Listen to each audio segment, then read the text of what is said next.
Pinagpag ni LeBron ng 4 na defenders ng Detroit Pistons. Crazy wild ending na naman for the purple and gold. Big 3 ng Los Angeles Lakers laban sa undrafted player ng Detroit Pistons. Tindi nito mga idol. So hindi na suspended si Luka Doncic kalaban ng Lakers ng Detroit Pistons na walang Cade Cunningham dahil nag-collapse ang kanyang lung. Ganda ng execution ng Detroit Pistons sa simula mga idol. Duncan Robinson to Ausar Thompson, cutting dunk.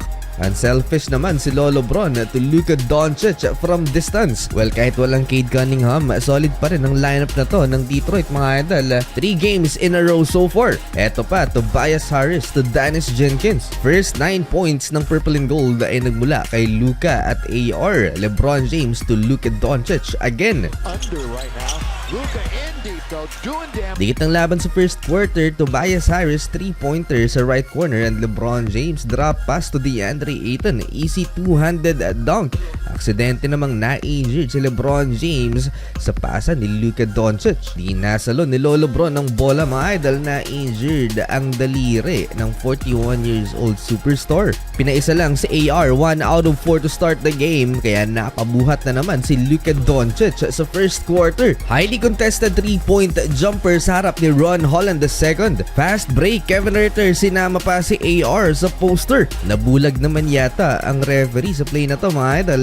No contact pero tinawagan pa rin ng foul si Dennis Jenkins. 3 free throws for Luka Doncic. Wala naman yata sa scouting report ng Detroit Pistons si Luke Kennard. Wide open 3-pointer ang hero ng Lakers last game. Dennis Jenkins fadeaway triple to end the first quarter. 27-23, lamang lang ng 4 ang purple and gold.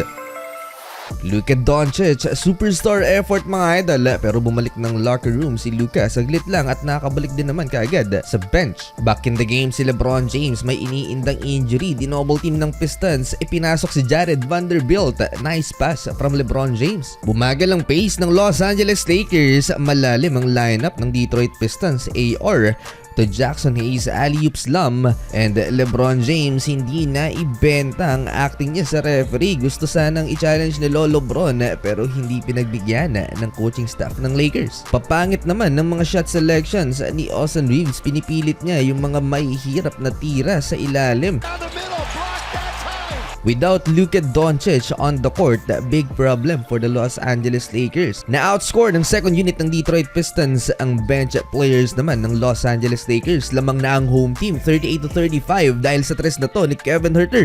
Kailangan talaga ng Lakers si Luka Doncic. 17 points sa first half. Paano na lang pag wala si Luka sa game na to? Baka natambakan na ng 20 ang Los Angeles Lakers dahil maalat si AR at hindi pa nakukuha ni LeBron ng kanyang rhythm. Finally, Austin Reeves and 1 basket. Against Washington. Reeves, count it. Backhand. Very rare naman na pinagkatiwalaan ni Coach JJ Redick ang rookie na si Adutiero. Sa first half, ipinasok niya. Wala kasi si Marcus Smart at si Rui Hachimura kaya short ang rotation ng Purple and Gold. Dennis Jenkins, next man up mentality for the Detroit Pistons. Nagpaulan ng tres mga idol. Perfect 3 out of 3 shooting outside the arc. Perfect game naman for Jackson Hayes sa first half. 4 out of 4 shooting. Thompson, halimaw na talon mga idol, pass to Duncan Robinson. 3-point basket, double figures na ang lamang ng Detroit. Solid ang nilaro ng big men ng Los Angeles Lakers. 8 points kay DeAndre Ayton, 9 points kay Jackson Hayes. Walang naitalang field goal at punto si LeBron James. 0-4-5 in 18 minutes of playing time sa first 2 quarters. In full control ang home team, 65-52, 13 points lead. Di mawawala syempre bawat laro ang complain ni Luka sa referee. No points sa second quarter si Luka, still 17 points. Third quarter, Duncan Robinson, rhythm 3-pointer mga idol, wide open, not 1 but 2 3-pointers back to back mula kay Duncan. Matapos ang mainit na simula ng Pistons mga idol, nagkaroon ng traction naman sa offense ng Los Angeles Lakers. Luka Doncic, first field goal since first quarter, and LeBron James, nice dish to AR, cutting layup. Nagmintis naman ng point blank alley-oop layup si Jalen Duren. Nagresulta to sa fast break points ng LA. Another one for Luka, 20-point game. Back in the rhythm si Luka at AR. 11 points ang inahabol ng Lakers, 7-8-67 halfway. 40 points combined para sa backcourt duo ng Purple and Gold. Dito pa lamang naitala ni LeBron James ang kanyang unang field goal. Nice player screen set up by Luka Nord.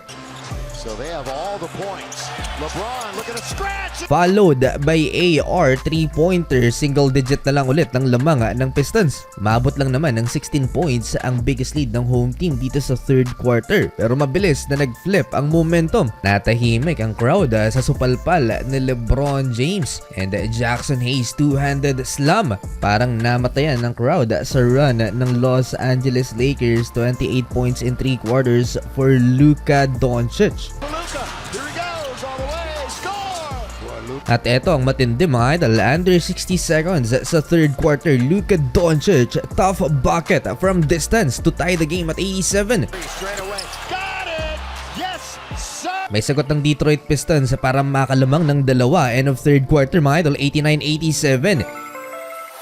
Uminit naman ng ulo ni AR mga idol sa official. Imbes kasi natawagan ng foul si Kevin Huerter, dinibdiban si Austin, no call at natawagan pa siya ng backcourt violation. Nakatikim naman ng siko si Javonte Green kay LeBron James. High post, one-on-one mga idol. Easy work for Lolo Bron. On track sa LBJ for a triple-double performance, assist to Jared Vanderbilt. No look dime by LeBron, tie game at 91. So they blow the layup. Now James. Ah, what a pass! And we're tied at Tagal sa upuan ni Luka Doncic, hindi pa rin makalamang ang Los Angeles Lakers. Nag-mini run ng Detroit Pistons. Goaltending si Vando and Kevin Huerter. Transition bucket. Muntik namang mag-tantrums sa LeBron James nang tawagan ng goaltending ang potential block shot niyang to kay Tobias Harris. Close call mga idol at challenge ng Lake Show ang defense na yan ni Lolo Bron. Muling nagparamdam si Dennis Jenkins ang bumuhat sa Detroit Pistons sa first half. Viper move, baseline Jenkins with 2, with 1. He had to shoot And and Luka Doncic, another 30-point game performance. Tuloy ang 30-point streak ni Luka. Tough shot. Hawak pa rin ng Pistons ang kalamangan mga idol. LeBron James na papaligiran ng 4 na bantay. Hinawakan pa sa kamay si LBJ. Pinagpag ni LeBron. Sayang wala ngayon si Isaiah Stewart due to injury. Tapatan sana nila ni LBJ. Dennis Jenkins again driving layup. Binuhat ng undrafted player ang Detroit Pistons.